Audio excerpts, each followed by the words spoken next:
The first thing I heard when I came back to life was ticking. Not the ventilator from the hospital room where I died. Not the ambulance monitor. Not the voice of the nurse saying they were losing time. Just ticking, soft and stubborn, pressed against the inside of my left wrist. My silver watch was still there. Round face. Scratched glass. Thin second hand. Tiny dent on the rim near the 4 where my father had dropped it years earlier while replacing the strap. The watch sat beneath the cuff of my school blazer.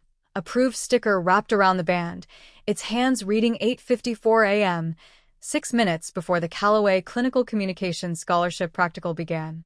I was standing outside the simulation suite at Ravenscourt College, holding my candidate clipboard, my hair pinned back too tightly, my throat dry with the fear I remembered and the fury I had earned.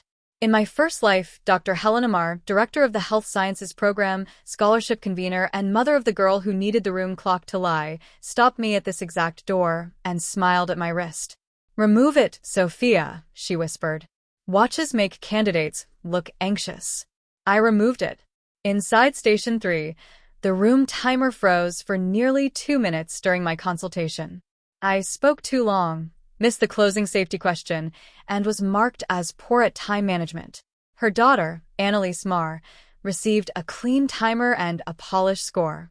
She won the Callaway Scholarship by 1 mark.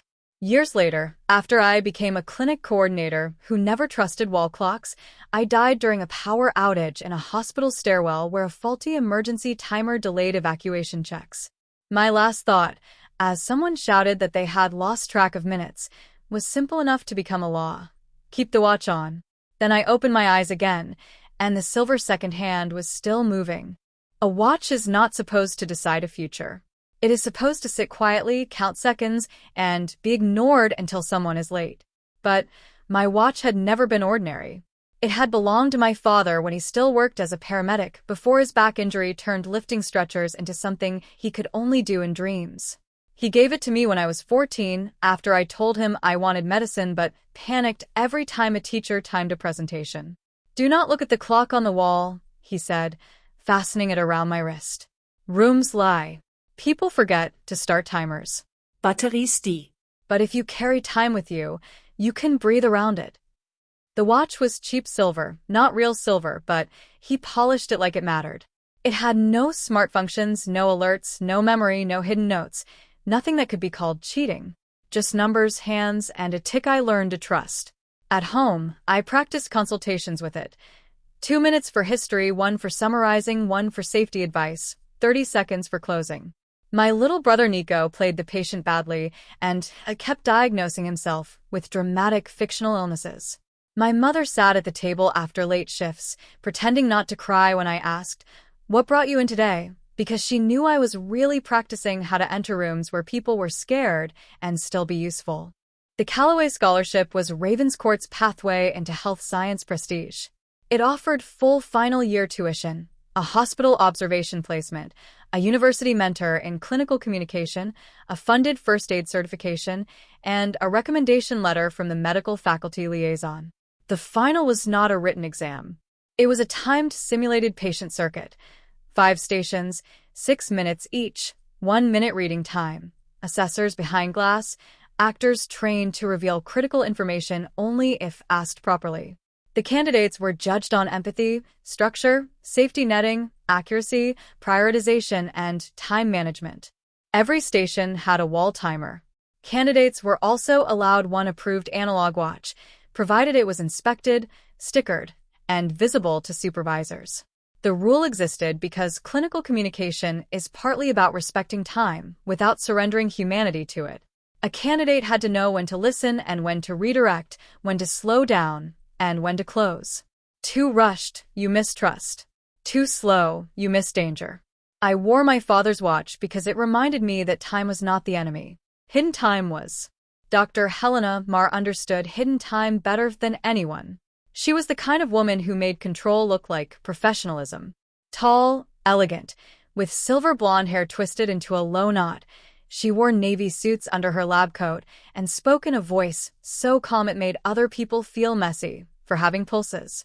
She ran the Health Sciences Enrichment Program, supervised the Callaway Practical, chaired the Student Wellbeing Committee, and wrote articles about ethical formation in future clinicians. Parents adored her. Staff deferred to her. Students feared disappointing her more than failing tests, because she had the rare gift of making disappointment sound like diagnosis. Her daughter, Annalise Marr, was Ravenscourt's ideal future doctor. Neat dark hair, clear skin, soft voice, hands folded exactly right when listening, eyes wide with rehearsed compassion. Annalise was not stupid. That mattered. She could memorize scripts, ask open questions, nod at the correct rhythm, and say, "That sounds really difficult," in a tone polished enough to pass as empathy. But she had a problem with timing. In practice circuits, she either rushed and sounded cold or lingered and ran out of time. Dr. Marr knew that. She also knew Station 3 in the final had the tightest timing window. Station 3 was the trap. The simulated patient was a 15-year-old boy with headaches and school avoidance. Most candidates would spend too long exploring stress, bullying, sleep, screen time, family pressure, and exam anxiety. Those mattered, but the critical safety question came at the end. Sudden severe headache, morning vomiting, visual changes, neurological symptoms. The boy's actor would not volunteer blurred vision unless asked with enough time remaining. Without that question, the candidate's response looked warm but unsafe. In my first life, I had practiced that exact structure. I knew to leave 30 seconds. I knew to close with red flags. I knew because my father had drilled me. Empathy without safety is just a nice conversation. But the wall timer froze during my station at 3:42 for nearly 2 minutes, then jumped. I thought I had time. I did not. My watch would have saved me. Dr. Marr made sure I took it off. The demand came at the entry desk in my first life. The external supervisor, Mr. Kwan, had inspected my watch at 8:18. Analog, no smart functions, no writing on band, approved, he said, placing a silver sticker around the strap. Keep it visible. Submit it after the circuit for checkout. I remember feeling safer afterward. My father squeezed my shoulder in the foyer before parents were sent away. "Carry your time," he said. My mother whispered a prayer under her breath. Nico asked whether fake patients could sue me if I misdiagnosed them. My mother told him to stop helping. I laughed. I was nervous, but prepared. At 8:54, as candidates lined up by circuit color, Dr. Marr approached. Her eyes went to my wrist. "Sophia," she said softly. "A small presentation issue." I looked down at the watch. It was approved. Yes, technically. That word should be illegal before exams. But watches can communicate anxiety to simulated patients. You want your hands open, calm, unencumbered. The instructions allow analog watches. Allowed is not always advisable. She smiled, and the smile made me feel childish for wanting an object that helped me think. Annalise and the other top candidates are not wearing them. That was false. At least 2 candidates were. But fear narrows peripheral vision. I use it for pacing. The station timers provide pacing. My father said. I stopped. That was a mistake. She heard the vulnerability enter the room and stepped toward it. Your father's experience in emergency work is admirable, but this is a communication assessment. You need to show trust in the clinical environment. Trust in the room. Trust the wall timer. Trust the system she controlled.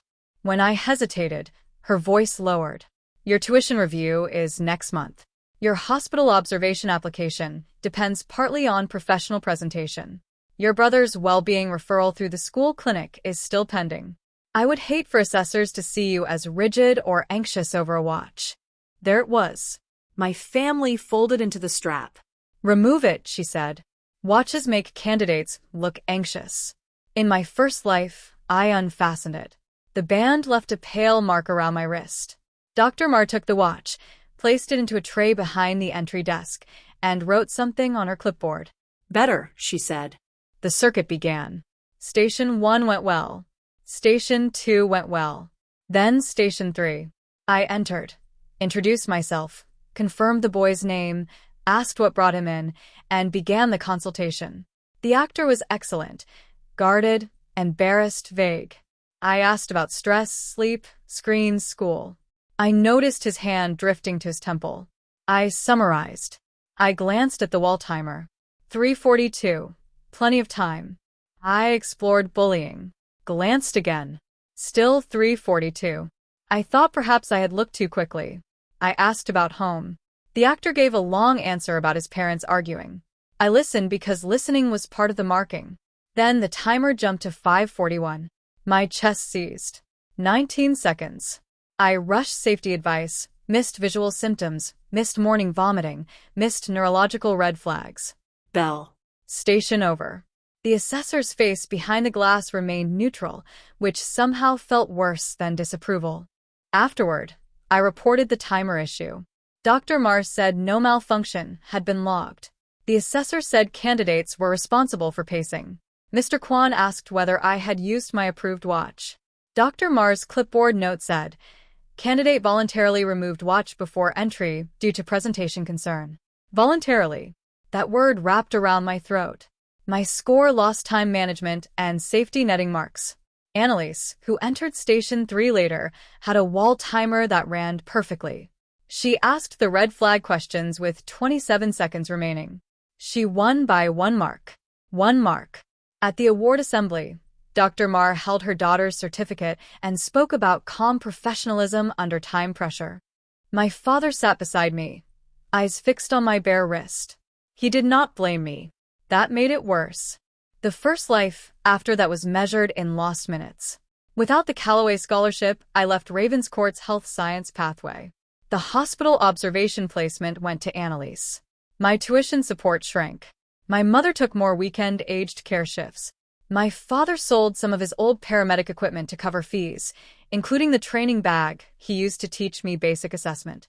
Nico did not get the well-being referral quickly. By the time he did, his anxiety had grown teeth. I still worked near healthcare. Clinic reception, patient intake, medical records, appointment coordination. I became very good at time because systems kept wasting other people's. 10 minutes late for a test. 40 minutes waiting for a doctor. 3 months for a referral. 2 years to be believed. I wore my father's watch every day until the strap wore through, and I replaced it with black leather. Every tick felt like a witness I had once silenced. I died during a hospital power outage that began as a drill and became real when a backup generator failed. By then, I was coordinating outpatient appointments at St. Bridget's, the kind of job where everyone blamed you for waiting times you did not create.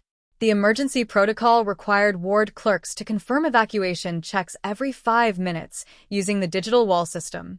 When power dropped, the wall timers froze. I noticed immediately. Of course I did. I shouted that we needed manual timing. Someone said facilities had it covered. Facilities did not. A stairwell door failed to release. A patient transport group was delayed. People bunched in the corridor.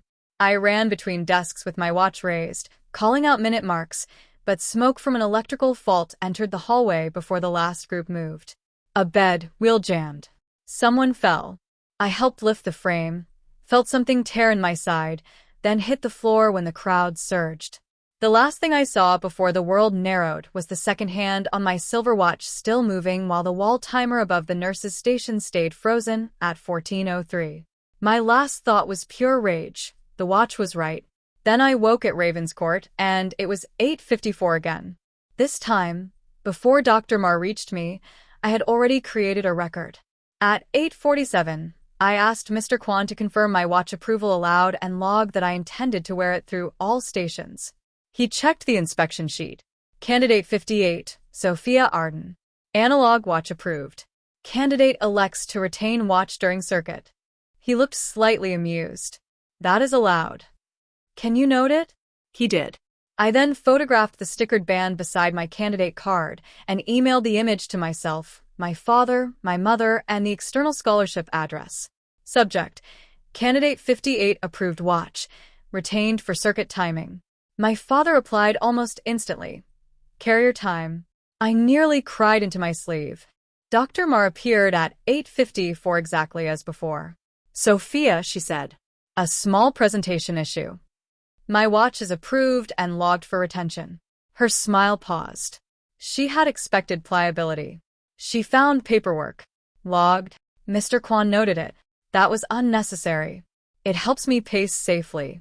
The station timers provide pacing. Then my watch will match them. A tiny silence. Beautiful. Dangerous. Remove it, she said softly. Watches make candidates look anxious. No, the word was quiet enough not to sound dramatic and firm enough not to be mistaken for confusion. Her eyes cooled. Sophia. No. Do not undermine your professionalism over a trinket. It is an approved analog timing device. You are making yourself look rigid. I am following the written instructions. Annalise is not wearing one. That is her choice. Her mouth tightened. Your father's habits are not clinical standards. That hit. I felt it in my ribs. Then I looked at the second hand moving under the scratched glass and remembered him saying rooms lie. My father taught me to track time when systems fail. I said. That is a clinical standard. Her smile disappeared for less than a second, then returned thinner. Your family's support arrangements are reviewed soon. My watch is not part of my tuition file. Your hospital observation suitability includes presentation. My watch is approved. Your brother's referral is not a reason to remove an approved device. I raised my wrist slightly, sticker visible. Would you like Mr. Kwan to amend the log? That was the moment she understood the private conversation had failed. Not because I was fearless, because I had made the watch visible to someone else before she touched it. She glanced at Mr. Kwan. He was watching now. External supervisors have a talent for appearing exactly when a whispered exception begins to smell like a report. There is no need, she said. Of course you may keep it if you feel you need it. If you feel you need it. A final attempt to make safety sound like weakness. I do, I said. The circuit began. Station 1. An elderly patient worried about dizziness after starting blood pressure medication. I introduced myself, checked identity, asked open questions, clarified timing, screened for falls, summarized, safety netted. My watch matched the wall timer. Station 2. A mother asking about her child's fever. Empathy first, red flags, hydration, return precautions. Watch match timer. Station 3 waited like a room in a nightmare. I entered at the bell. The simulated patient sat hunched on the chair, 15, hoodie sleeves pulled over his hands. I introduced myself. He shrugged. Headaches. I looked at the wall timer as I Saturday 6 o'clock. My watch second hand, past the 12. I began. Can you tell me when they started? He gave short answers. I asked about location, severity, triggers, sleep, screens, stress. At 3:42 on the wall timer it froze. I saw it freeze. The second hand of my watch kept moving. For a strange second, two lives overlapped. The first life girl trusting the wall, the second life girl watching the lie happen in real time. I did not panic. I adjusted. I have about 2 minutes left, I said calmly, more for the assessor than the actor. I want to make sure I don't miss anything important. I asked about waking with headaches. Yes. Morning vomiting. Sometimes. Blurred vision. He hesitated. Then yes, especially in the morning.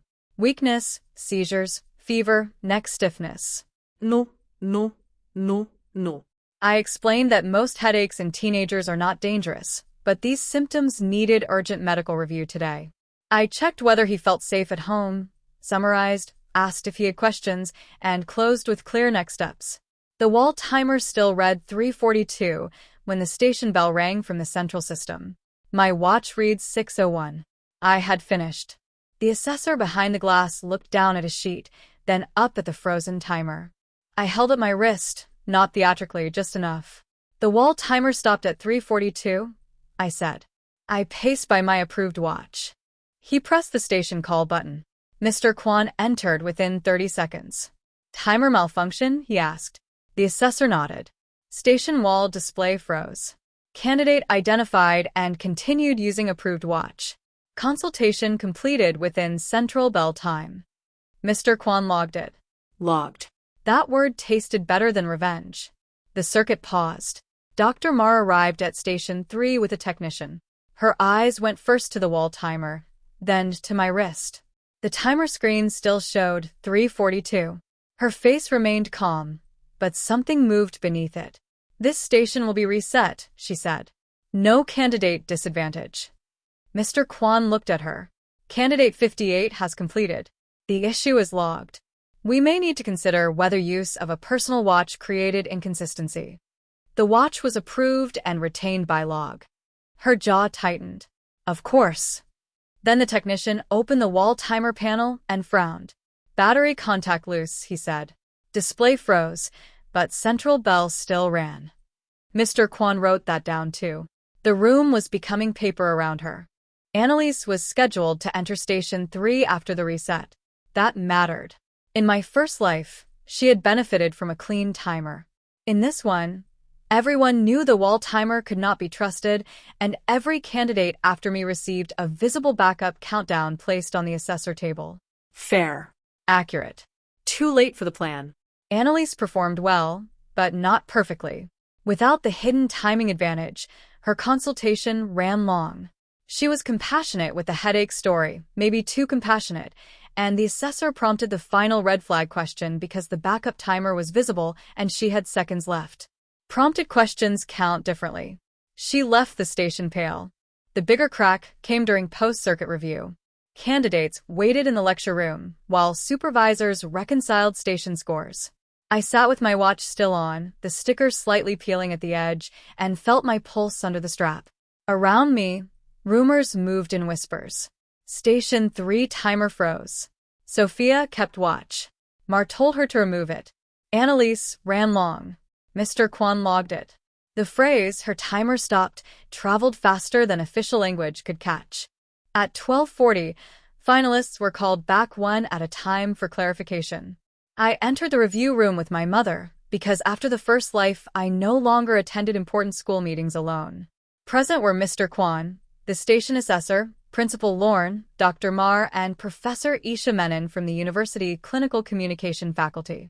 My watch was placed on the table. Mr. Kwan read from the log. Candidate 58 approved analog watch at 8:18.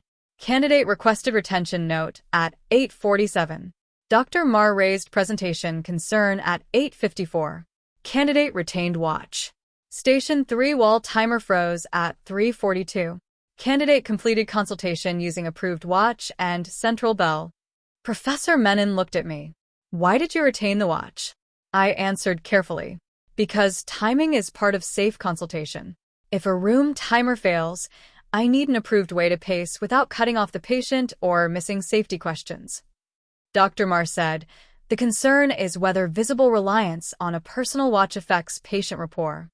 Professor Menon turned to her. Did it? The station assessor said, no.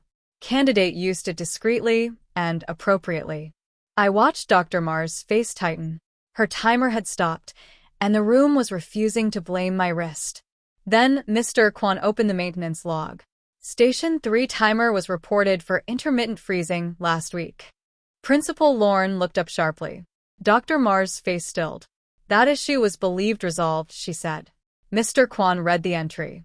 Reported by simulation technician. Recommended replacement. Mark deferred by program director. Program director. Dr. Mar. Silence entered the room with its shoes on. Professor Menon asked, why was a known intermittent timer used in a timed scholarship circuit without disclosure or backup? Dr. Mar's mouth opened. We had limited equipment access, and the central bell remained functional. Was Candidate 58 advised to remove her approved backup despite your knowledge of this timer issue? That was the question. It sat on the table beside my watch, heavy as a verdict. Dr. Mar's eyes flicked to me, then to the log, then to Annalise's score sheet, partly visible in a folder. Her composure thinned. I advised on presentation, she said. Not timing. Professor Menon looked at the watch. In a timed station, those are not separate concerns. The results were delayed, officially for station moderation. Unofficially, everyone knew Station 3 had become a crime scene without blood. Dr. Mar stayed away from classes for 3 days. Annalise attended, but she moved through hallways like someone afraid of clocks. Some students mocked her, which I did not enjoy. Others insisted she would have one anyway, which I enjoyed even less. The issue was never whether Annalise was capable. It was whether her mother had tried to remove my backup timing while knowing the room timer could fail. Capability does not erase interference. It sometimes motivates it. The announcement took place in the clinical theater on Friday. Parents filled the back. Candidates sat in the front rows. My father came wearing the good jacket he hated because it pulled at his old injury when he sat. My mother held his hand. Nico wore a plastic toy watch and kept checking it with grave importance. Dr. Mars sat to the side, not on stage, her hands folded in her lap. Annalise sat 2 seats away from her, face pale, no practice smile. Professor Menon spoke first. The Callaway Clinical Communication Scholarship assesses not only warmth, but safe structure under time pressure, she said. Following review of Station 3, the panel confirmed a room timer failure previously noted in maintenance records. Candidate 58 appropriately used an approved analog watch and completed all required safety questions within the central station time. My father's hand went to his mouth. He knew. He had known from the beginning that a watch could be the difference between care and chaos. The panel also found that advising a candidate to remove an approved timing device in these circumstances was inappropriate. Dr. Mar's face did not change, but her throat moved once. The 2026 Callaway Scholar, Professor Menon said, is Candidate 58, Sophia Arden. Applause rose around me. My mother cried. Nico shouted. Her watch won, and my father laughed so hard he winced. I stood, legs unsteady, wrists steady. As I walked to the stage, I passed Dr. Mar. Her eyes lifted to my watch. On the assessor table beside her, the faulty Station 3 timer had been placed for review. Disconnected, blank.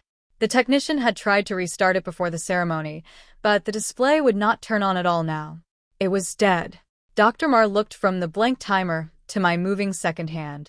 For the first time, her face drained of its controlled warmth. Not dramatically, just enough to reveal the panic beneath the professionalism. Her timer had stopped. Mine had not. Professor Menon handed me the certificate, the placement letter, and a copy of my watch approval log. Carry your time carefully, she said. You did. I held the paper with both hands because suddenly I was 17 and 30 and dying and alive all at once. My father hugged me after the ceremony and pressed his forehead to my watch for one ridiculous second.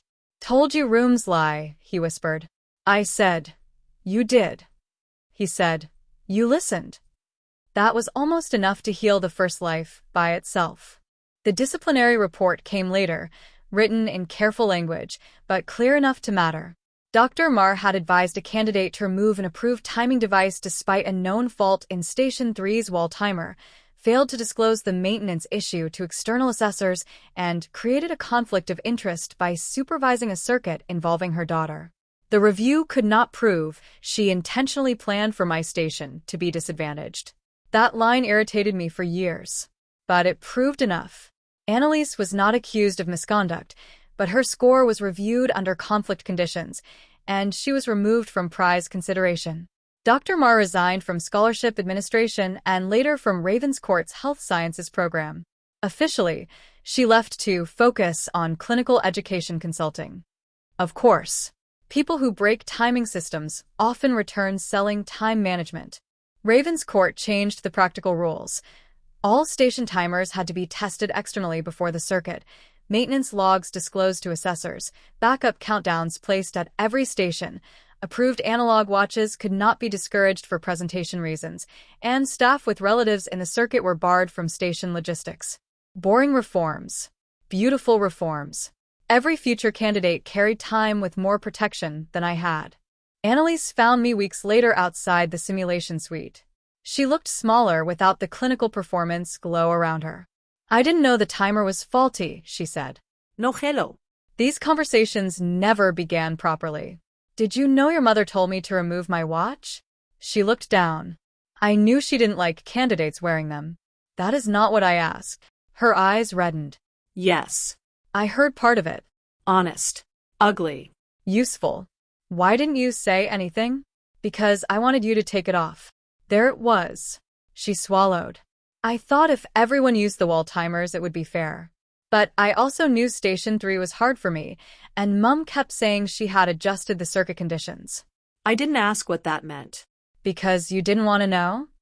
Because I didn't want to know. Silence. She looked at my wrist. When the timer froze, I thought, if that had been me without a backup, I would have cried. It was me once. I almost said. Instead, I said, then never ask a patient or candidate to give up their backup just because it makes the room look cleaner. She nodded. I'm sorry. Not enough. But I am. We did not become friends. But months later, during a practice OSC, I saw Annalise stop a station when the wall clock lagged by 30 seconds. Timer mismatch, she said firmly. Needs logging. Growth is sometimes just becoming inconvenient in the direction of safety. The scholarship changed my family's clock. Tuition cleared. My mother stopped picking up double shifts every second weekend. My father bought a new watch strap for the silver watch, black leather, soft and practical. Nico finally got the well-being referral, and when he came home from his first appointment, he said the counselor had a clock shaped like a cat and that he did not trust it. My father said that was wise. I entered the hospital observation placement and learned that clinical time is never just minutes. It is when a symptom began, how long pain lasts, how fast breathing changes when medication was taken, how long a child has been drowsy, when a patient was last seen well. In medicine, time is evidence. Losing it is not a presentation issue. It is danger. Years later, I became an emergency nurse educator. Not the doctor I once imagined, not exactly, but someone who trained students and junior staff to communicate under pressure, recognize deterioration, and never trust a single clock when lives depended on timing. I taught them to start manual timers during seizures, anaphylaxis, resuscitation drills, medication intervals, evacuation checks. I taught them to document times aloud. I taught them that empathy without structure can become delay, and structure without empathy can become harm. On my office wall, I kept the approval log beside my father's silver watch, stopped now at 8:54 because I eventually retired it before it failed. I did not repair it. Some objects deserve rest after telling the truth long enough. The hospital stairwell from my first life did not take me in the second. I know because I was on the emergency systems review that replaced the faulty timing displays and required manual backup clocks on every ward. Facilities complained about cost. Administrators complained about duplication. I asked them how many minutes of uncertainty they were willing to defend in court. The clocks were replaced. During the power outage that matched the date of my first death, evacuation checks ran on manual timers and analog clocks. The stairwell released. The corridor cleared. Nobody fell under a crowd. I stood beside the nurse's station afterward, watching the backup clock tick, and had to sit down because sometimes survival arrives quietly and leaves your body shaking anyway. I saw Dr. Marr once years later at a clinical education conference. Of course, she had reappeared. Women like her rarely vanish. They become experts in the language of the thing they compromised. She was speaking on confidence in simulated patient encounters. I did not attend the session, but she found me near the registration desk. Older, still elegant, still silver blonde, still calm in the way expensive glass is calm before it breaks. Sophia Arden, she said. You have done meaningful work. I try. Her eyes moved to my wrist. I was wearing a plain watch, not my father's. Still analog. Still timing yourself? Still timing rooms. Her smile tightened. That day has followed both of us. Only one of us tried to remove the watch. I made a presentation judgment. You made a safety decision without calling it one. Her face thinned. Annalise suffered greatly. Annalise learned to log timer faults. You are unforgiving. No, I said. I am on schedule. For once, she did not have a closing line. I checked my watch, not because I needed to leave, but because I wanted her to see that time still belonged to me. My mother eventually opened a small tutoring, forms, and school supply shop near the clinic bus stop. She called it Silver Watch because our family had stopped pretending subtlety was a virtue. The shop sold notebooks, folders, pens, approved analog watches, countdown timers, clear pencil cases, and laminated exam checklists. My father sat near the counter replacing watch batteries, refusing to work on smartwatches because he called them tiny traders with screens. Nico designed a logo of a little silver watch with wings. On the wall above the register, my mother painted, "If time matters, carry your own." Students came in before oral exams and practicals, embarrassed that timing made them anxious. My mother would say, "Good. Anxiety means you respect the minutes. Now learn how to hold them." Now, when I teach timed communication, I tell students the watch is not there to rush them.